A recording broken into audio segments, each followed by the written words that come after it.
পারেন না। বন্ধুরি আমার, আমাদের মধ্যে দুই শ্রেণীর মানুষ আছে। কয় শ্রেণীর? এক শ্রেণীর মানুষ অহংকার করে করে পোশাকটা পরে মজা পায়, অহংকার করে প্রাউড ফিল করে। আল্লাহর হাবিব বলে দিয়েছেন, পৃথিবীর বুকে যে বন্ধু পৃথিবীর বুকে যেই পোশাকটা শরীয়ত সম্মত নয়, কিন্তু সম্মান বর্তমান যে প্রেক্ষাপট, এই নষ্ট পোশাক পরলে তাকে স্যালুট দেয়। কথা বলেন না কেন? আল্লাহর হাবিব জানিয়ে দিয়েছেন, এই পৃথিবীতে যেই ধরনের পোশাকগুলো পরবে রে, তাকে কাল কিয়ামতের দিন সর্বোচ্চ নোংরা অপমানের পোশাক পরানো হবে। আর যেই ব্যক্তিটা পৃথিবীর বুকে থেকে এই পৃথিবীর মানুষের, পৃথিবীর সমাজ, পৃথিবীর ক্যারিয়ার, পৃথিবীর ডিজিটাল কোলাহল পরিবেশের তোয়াক্কা করলো না, আল্লাহ রাসূলের আইনগুলো মেনে চললো, বন্ধু নরমাল পোশাকগুলো পরে পরে জীবনটা কাটালো, কাল হাসুরের দিন আমার নবী বলেছেন ওই সমস্ত মানুষগুলোর সামনে আল্লাহ কত রকমের জান্নাতি পোশাকগুলো বন্ধু তুলে ধরবে। আল্লাহ ডাক দিয়ে বলবে, বাড়িকে পছন্দ করে না। একদিকে তার নামাজ কবুল হচ্ছে না, হাদিস শরীফ প্রমাণ করেছে বন্ধু, অহংকারীদেরকে কিয়ামতের দিন ছোট্ট ছোট্ট পিপিলিকা বানানো হবে। কত পিপিলিকা আপনার আমার পায়ের নিচে পিষ্ট হয়ে মারা যায়। আল্লাহ রাব্বুল আলামিন এই মানুষগুলোকে ছোট্ট ছোট্ট পিপিলিকার মতো বানাবে, চারপাশ তাদেরকে অপমান ঘিরে ফেলবে, বাউলাস নামক জাহান্নামের দিকে তাদেরকে টেনে হেঁচড়ে নিয়ে যাওয়া হবে। অহংকার এত ভয়ঙ্কর, আজকে যারা বন্ধু জিন্স প্যান্ট পরে দেখবেন তাদের মোড়টাই থাকে অন্যরকম। কথা বলেন না কেন? দেখবেন তাদের ভাব ভঙ্গি থাকে অন্যরকম, এটা তারা কিন্তু প্রাউড ফিল করে পোশাক পরে। কিন্তু যুবক, এই চাঁদনি নম্বরপুরের যুবক বন্ধু গো, তোমাদেরকে আমি বলে দেই, এই পোশাক কোনো ইমানদার আবিষ্কার করে নাই, এই পোশাক কোনো ইমানদার আবিষ্কার করেনি, এই পোশাকটা আবিষ্কার করেছে বেঈমানেরা। কারা? আল্লাহ রাব্বুল আলামিন পবিত্র কালামে হাকিমে তিনি বলে দিয়েছেন, ইন্নাল কাফিরিনা কানু লাকুম আদুওয়াম মুবিনা। আল্লাহ বলেছেন, the heretics are the eternal enemy of the believers. আল্লাহ বলেছে ইমানদারদের প্রকাশ্য শত্রু হলো বেঈমানেরা। যেমনি ভাবে আমরা মুসলমানের আগিনায় ছিল বন্ধু ফুরকানিয়া মাদ্রাসা, তার মানে মক্তব, দেখেন কৌশল করে কিন্ডারগার্টেন ঢুকিয়ে মক্তবকে মেরে ফেলেছে। আমরা মুসলমানের জন্য ব্রাশ কিন্তু রাসূল আবিষ্কার করেনি, আমরা মুসলমানের জন্য রাসূল আবিষ্কার করেছেন মেসওয়াক। এটা সুন্নাহ। আজকে বেঈমানেরা কৌশল করে ব্রাশ আপনার আমার হাতে বন্ধ তুলে দিয়েছে। আজকে দেখেন মেসওয়াক নামক সুন্নাতকে আমরা কবর দিয়ে দিয়েছি। মুষ্টিবয় কিছু মানুষ এই সুন্নাত আমল করতেছে। আল্লাহর হাবিব জানিয়ে দিয়েছেন, হারিয়ে যাওয়া কোনো সুন্নাতকে যদি কেউ আমল করে অন্যের মাঝে এটাকে বাস্তবায়ন করতে পারে, কাল কিয়ামতের দিন তাকে 100 শহীদের মর্যাদা দিয়ে জান্নাতে ঢোকানো হবে। আমার কথা আপনারা বুঝতে পারেন কি পারেন না? বন্ধুরি আমার, আমাদের মধ্যে দুই শ্রেণীর মানুষ আছে। কয় শ্রেণীর? এক শ্রেণীর মানুষ অহংকার করে করে পোশাকটা পরে মজা পায়, অহংকার করে প্রাউড ফিল করে। আল্লাহর হাবিব বলে দিয়েছেন, পৃথিবীর বুকে যে বন্ধু পৃথিবীর বুকে যেই পোশাকটা শরীয়ত সম্মত নয়, কিন্তু সম্মান বর্তমান যে প্রেক্ষাপট, এই নষ্ট পোশাক পরলে তাকে স্যালুট দেয়। কথা বলেন না কেন? আল্লাহর হাবিব জানিয়ে দিয়েছেন, এই পৃথিবীতে যেই ধরনের পোশাকগুলো পরবে রে, তাকে কাল কিয়ামতের দিন সর্বোচ্চ নোংরা অপমানের পোশাক পরানো হবে। আর যেই ব্যক্তিটা পৃথিবীর বুকে থেকে এই পৃথিবীর মানুষের, পৃথিবীর সমাজ, পৃথিবীর ক্যারিয়ার, পৃথিবীর ডিজিটাল কোলাহল পরিবেশের তোয়াক্কা করলো না, আল্লাহ রাসূলের আইনগুলো মেনে চললো, বন্ধু নরমাল পোশাকগুলো পরে পরে জীবনটা কাটালো, কাল হাসুরের দিন আমার নবী বলেছেন ওই সমস্ত মানুষগুলোর সামনে আল্লাহ কত রকমের জান্নাতি পোশাকগুলো বন্ধু তুলে ধরবে। আল্লাহ ডাক দিয়ে বলবে, বান্দা তুমি জীবনে চলার পথে আমাকে অনুসরণ, আমার অর্ডারকে অনুসরণ করেছো, আমার হাবিবের কথাগুলো মান্য করেছো, বাস্তবায়ন করেছো, আমি তোমার জন্য জান্নাতি পোশাকগুলো বরাদ্দ করে রাখলাম। এই নিয়ামতে পরিপূর্ণ জান্নাতি পোশাকগুলো তোমাকে দিলাম, তোমার যেটা মন চায় সেটাই তুমি শনাক্ত করতে পারো। আমি আপনাদেরকে বলে যাই বন্ধু, আমাদের মধ্যে গাফিলতির গলদের কোনো শেষ নাই। আজকে আমি চাঁদনি নম্বরপুরের যুবকদেরকে বলবো, তোমাদের সঙ্গে সঙ্গে মিডিয়ার মাধ্যমে গোটা পৃথিবীর মুমিন মুসলমান যুবক ভাইদেরকে বলবো, কখনোই কোনো টকটকে লাল জামা পরো না, কখনোই কোনো স্বর্ণের চেইন বা কখনো স্বর্ণের আংটি কোনো কিছু ইউজ করো না, এটা পুরুষের জন্য টোটালি হারাম। আল্লাহর হাবিবকে লাল জামা পরিহিত জনৈক ব্যক্তি এক এক করে 2টা সালাম দিয়েছে, একটা সালামের জবাব নবী দেয়নি। ইয়া রাসূলুল্লাহ, কেন দেয়নি? কারণ ওই তার পরনে ছিল 2টা লাল একবারে টকটকে লাল জামা। এটা নারীরা পড়তে পারবে, পুরুষরা পড়তে পারবে না। জোরে জোরে কোন আল্লাহু আকবার। বন্ধুরে আমার, আবু বকর সিদ্দিক রাদিয়াল্লাহু তাআলা আনহু প্রশ্ন করলেন, ইয়া রাসূলুল্লাহ, আমার পোশাকটা আমি সব সময় উপরের দিকে উঠাইয়া পড়ি, কি করি? উপরের দিকে উঠাইয়া পড়ি গো ইয়া রাসূলুল্লাহ, ইয়া হাবিবাল্লাহ, আমার পোশাকটা সব সময় আমি উপরের দিকে উঠিয়ে পড়ি, কিন্তু মনের অজান্তে এটা আমার টাকনোর নিচে চলে যায়। যখন দেখতে পাই এটা টাকনোর নিচে চলে গেছে, আমি একটু উঠাইয়ে ফেলি।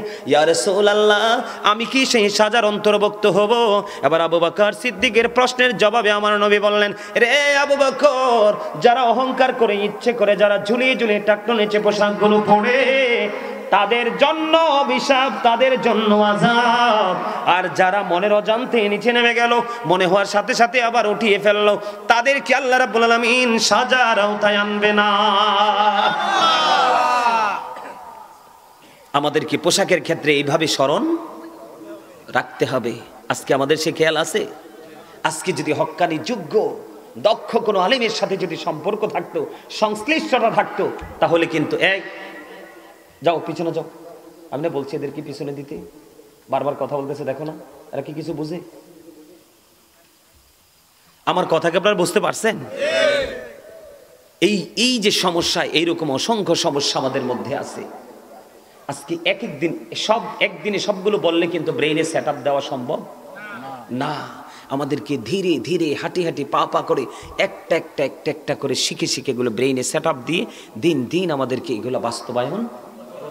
যেমন আমরা আজকে রাত্রে যাওয়ার পরে ঘুমাবো, প্রত্যেকদিন রাত্রে আমরা ঘুমাই না? কথা বলেন, ঘুমাই কিনা? কিন্তু কিভাবে ঘুমাতে হয় সেটা কি আমরা জানি? জিকিরের মানে কি? স্মরণ। জিকিরের মানে কি? অর্থ কি? স্মরণ, যেটাকে ইংলিশে বলা হয় রিমেম্বার। জিকির হলো আরবি শব্দ, বাংলাতে যেটাকে বলা হয় স্মরণ, ইংলিশে যেটাকে বলা হয় রিমেম্বার। কি বন্ধুরে আমার, আমি আপনাদেরকে বলি, আমি কিন্তু এখনো আমার মূল আলোচনায় যাই নাই। কি তোমার মন খারাপ? হ্যাঁ না খুশি? এই ওয়াজটা দরকার আছে না? কথা বলেন, আছে না? একটা যুবক এই পোশাকটা পরে আর একজন মানুষ এই পোশাকটার দিকে নজর দেয় না? জায়গাটা কি গোপন রাখার জায়গা না প্রকাশের জায়গা? গোপনে রাখার জায়গা। কিসের জায়গা? এটা ঢেকের লজ্জাস্থান ঢাকার জন্যই তো আল্লাহ পোশাক দিছে। এখন তুমি যে তোমার লজ্জাস্থানটা দেখিয়ে রেখেছো, তোমার তো লজ্জা নাই। যার লজ্জা নাই তার ঈমানও নাই। আপনারা চেকিং করে দেখবেন, একটা ছেলে যারা জিন্স প্যান্ট পরে, একটা ছেলের পোশাকটা নাভির উপরে নাই, সবই নাভির 2 থেকে 3 আঙ্গুল নিচে। কথা বলেন। তুমি হয়তো শার্ট দিয়ে পাঞ্জাবি দিয়ে ঢেকে রাখছো, আমি মেনে নিলাম, কিন্তু তোমার এত বড় দুঃসাহস তোমাকে কে দিয়েছে? আল্লাহর কোরআন থেকে যেটা তোমাকে নিষেধ করা হয়েছে সেটাই তুমি করেছো। কোন মুখ নিয়ে আল্লাহর দরবারে দাঁড়াবে? ভূমিকম্প কি সাদে এসেছে? আরো আসবে, ভয়ঙ্কর, অপেক্ষায় থাকো। আরো আসবে। আল্লাহ বলেছেন, এই আমার দিকে তাক, আল্লাযীনা আমানু, যারা ঈমান এনেছে, ওয়া কানু ইয়াত্তাকুন, এবং তাকওয়া অবলম্বন করেছে, লাহুমুল বুশরা, তাদের জন্য সুসংবাদ, ফিল হায়াতিদ দুনিয়া ফিল আখিরা, দুনিয়ার জীবন এবং পরকালের জীবনে। এই প্রথমত ঈমানদার হতে হবে। কি হতে হবে? এরপর আল্লাহকে ভয় করতে হবে। আল্লাহ বলেছে, ঈমান আনার পরে যারা আল্লাহকে ভয় করতে পেরেছে, আল্লাহ তাদের জন্য সুসংবাদ দিয়েছে দুনিয়ার জীবনে এবং পরকালের জীবনে। জোরে জোরে কন্যা সুবহানাল্লাহ, আল্লাহু আকবার। আর জোরে বলেন আল্লাহু আকবার। বন্ধুরে আমার, আমি আপনাদেরকে প্রেমের একটা নিদর্শন দিব কিনা? ইসলামের প্রথম খলিফার নাম কি? হযরত আবু বকর। হযরত আবু বকর সিদ্দিক রাদিয়াল্লাহু তাআলা আনহু, যাকে বলা, জোরে জোরে কন্যা সুবহানাল্লাহ। নবী রাসূলের পরে পৃথিবীর বুকে সবচেয়ে কোনো দামি যদি কেউ থাকে রে, নবী রাসূলের পরে আল্লাহর সৃষ্টির মধ্যে সবচেয়ে দামি, সবচেয়ে মর্যাদাপূর্ণ, সবচেয়ে বেশি মর্যাদার অধিকারী, যিনি জান্নাতে বয়স্কদের সরদার হবে, তিনি হলেন হযরতে আবু বকর সিদ্দিক রাদিয়াল্লাহু তাআলা আনহু। জোরে জোরে বলুন না সুবহানাল্লাহ। আমরাও নামাজ পড়ি, আবু বকর সিদ্দিকও নামাজ পড়েছে। বন্ধু, আমি আবু বকরের জীবনী থেকে আপনাদেরকে কিছু কোরআন এবং হাদিস থেকে কিছু তথ্য দিব বন্ধু, যেন আপনারা আমার বিবেকটাকে আমরা প্রসারিত করতে পারি। আমার দিকে তাকান। আবু বকর সিদ্দিক রাদিয়াল্লাহু তাআলা আনহু, আল্লাহর হাবিব সরকারে মদিনা, তিনি বলে দিয়েছেন, আমার নবী বলে দিয়েছেন, পৃথিবীর বুকে নবী যখন কদম মোবারক বাড়িয়ে দিয়েছেন, যতদিন পৃথিবীর বুকে নবী দ্বীনের দাওয়াত দিয়েছিলেন, বেঈমান কাফের মুশরিকদেরকে বন্ধু দ্বীনের দিকে দাওয়াত দিয়ে দিয়ে তিনি দ্বীনের সুশীতল ছায়াতলে নিয়ে এসেছিলেন। আমার নবীজির পবিত্র জবান মোবারক দ্বারা তিনি বলেছেন, আবু বকরের সম্পদ আমার যত উপকার এসেছে, আর কারো সম্পদ আমার তো উপকারে আসেনি। জোরে জোরে বলুন না আল্লাহু আকবার। আবু বকর সিদ্দিক রাদিয়াল্লাহু তাআলা আনহু যখন শুনতে পেলেন আবু বকর সিদ্দিকের সম্পদ নবীজির যত উপকারে এসেছে, নবীজি বলেছে আর কারো সম্পদ আমার এত বেশি উপকারে আসেনি। এই কথা শুনতে দেরি আবু বকর সিদ্দিক রাদিয়াল্লাহু তাআলা আনহু একটা ডাক দিয়ে বলল, ইয়া রাসূলুল্লাহ, ইয়া হাবিবাল্লাহ, নবী গো, ও প্রাণের নবী, আমি এবং আমার সব সম্পত্তি আপনার। তার মানে আমার জীবনটা আমি আপনার জন্য বরাদ্দ রেখেছি। আমার যত দৌলত, আমি দৌলত গুলো পর্যন্ত আপনার জন্য বরাদ্দ রেখেছি। জোরে জোরে বলেন না সুবহানাল্লাহ। এটা কি আবু বকরের প্রেম কিনা নবীর সঙ্গে? জোরে বলেন না, প্রেম কিনা? আর নবীর সাথে প্রেম করেছি কি জন্য? আল্লাহর সন্তুষ্টির জন্য। নবী ছাড়া আল্লাহ পাওয়া যাবে না। নবীকে মান্য না করে আল্লাহকে ডাইরেক্ট মানলে সেটা মানা হবে না, আর আল্লাহর দরবারে সেটা গ্রহণযোগ্য হবে না। বন্ধুরে আমার, মা আয়েশা সিদ্দিকা রাদিয়াল্লাহু তাআলা আনহা থেকে হাদিস খানে বর্ণিত, হাদিস খানে এসেছেন তিরমিজি শরীফের মধ্যে। আমার নবী বলেছেন, যদি কোন সম্প্রদায়ের মাঝে আবু বকর সিদ্দিক রাদিয়াল্লাহু তাআলা আনহু উপস্থিত থাকতেন, আমার নবী বলেছেন আবু বকর ছাড়া অন্য কেউ ওই সম্প্রদায়ের ইমাম হওয়া সমীচীন নয়। জোরে জোরে কন্যা সুবহানাল্লাহ। আপনি বুঝতে পারছেন? আমি এক্সাম্পল দিই। যেমন ধরেন আপনাদের এইখানে আমরা যারা উপস্থিত আছি, কি আছি? আমরা যারা এখানে উপস্থিত আছি, এখন যদি ইমামতির প্রয়োজন হয়, আপনার আজকের জন্য কাকে বরাদ্দ করবেন? Thank you so much, absolutely right answer. আজকের জন্য চিফ, ঠিক কিনা বলেন? গেস্ট কে? গাজী সুলাইমান আল কাদরি, ঠিক কিনা বলেন? আপনার ইমাম সাহেব আসলে বলবেন, হুজুর আজকে আপনি নামাজটা পড়াইন না, মেহমান এসেছে, ঠিক কিনা বলেন? এটা কি একটা সম্মান না? স্পেশাল কি রেসপেক্ট, ঠিক কিনা বলেন? তেমনি ভাবে আবার নবী বলেছে, আবু বকর এত দামি রে, আবু বকর বন্ধু এতটা সম্মানের অধিকারী, আবু বকর এতটা মর্যাদার অধিকারী বন্ধু। আমার নবী বলেছেন, কারো মাঝে যখন আবু বকর উপস্থিত থাকে তখন অন্য কারো ইমামতি করা কি নয়? ঠিক নয়। জোরে জোরে কন্না আল্লাহু আকবার। এবার বলেন সুবহানাল্লাহ। নবীজি বলেছেন, আমি যখন মানুষের কাছে দ্বীনের দাওয়াত নিয়ে যাইতাম, আমাকে নিয়ে মানুষের মধ্যে কনফিউশন ছিল। কি ছিল? কনফিউশন ছিল, মানে টেনশন ছিল। নবীজিকে অনেকে জাদুঘর বলেছে কিনা? কথা বলেন না কেন বন্ধু?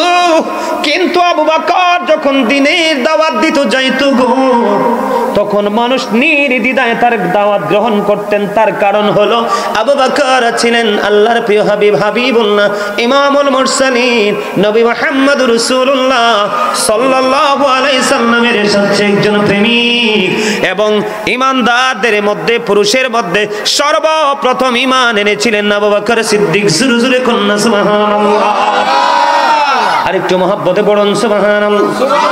বন্ধুরে আমার, হযরত ওমর রাদিয়াল্লাহু তাআলা আনহু থেকে হাদিস কানা বর্ণিত, তিনি বলতেছেন, আমার নবী বললেন, খন্দক যুদ্ধের পূর্বে